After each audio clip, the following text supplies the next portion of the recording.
Mingala Kamya, I'm Angus Watson with the top stories for DVB.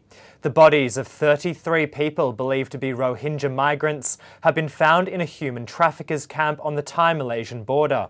Thailand's national police chief says 20 more bodies could still be uncovered at the site in Songkhlan province. One person was found alive at the camp, where investigators believe over 200 trafficked migrants were held. Thousands of Rohingya Muslims have fled violence and segregation in Burma's western Arakan state over the past 3 years. Many pay traffickers to take them onto Malaysia, only to be held in southern Thailand for ransom. It is believed that the trafficked migrants either starved or died of disease while waiting for ransoms to be paid. Kokang warlord Panghsang was among ethnic rebel leaders as they converged on the Wa state capital of Panghsang on Friday.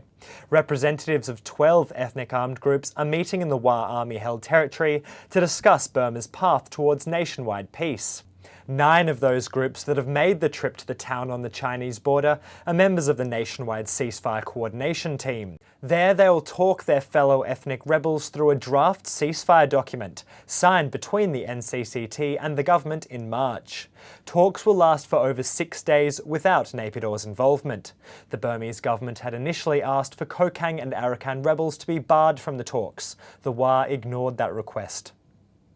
As many as 500 workers from the Hlaing Tharyar industrial zone in Rangoon have marked May Day with a mass protest. Workers are demanding a pay rise to take them up to a minimum of 5,600 kyat per day. That would be up to 3 times their current salary, but is still just $5.50. Previous protests at Hlaing Tharyar have resulted in the arrest of demonstrators. Friday's march went ahead with a government permit. 70 years ago today began the Allied operation to retake Rangoon from Japanese occupying forces. The Second World War Operation Dracula began with Gurkha paratroopers dropping on the crucial port city in 1945. Burma had been in the hands of the Japanese Imperial Army for 3 years. The Allied operation to retake Rangoon from the British, however, was over in 3 days. Large-scale bombing raids on the colonial capital had all but forced Japanese troops to retreat in the days prior. This British news clip from 1942 depicts the Battle of Toungoo. The battle was won by Japan and paved the way for its full-scale occupation of British Burma. Toungoo was in the grip of the flames and nothing could save it. Outside the jungle, Burma is tinder dry at this time of the year. A single incendiary bomb would have started a big blaze, let alone scores of them with some HE thrown in. I don't know how many people were killed. It happened so suddenly that hundreds must have been trapped.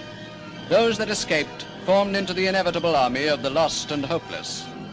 God pity them, man won't. You can find more on all of today's stories at dvb.no. Bye for now.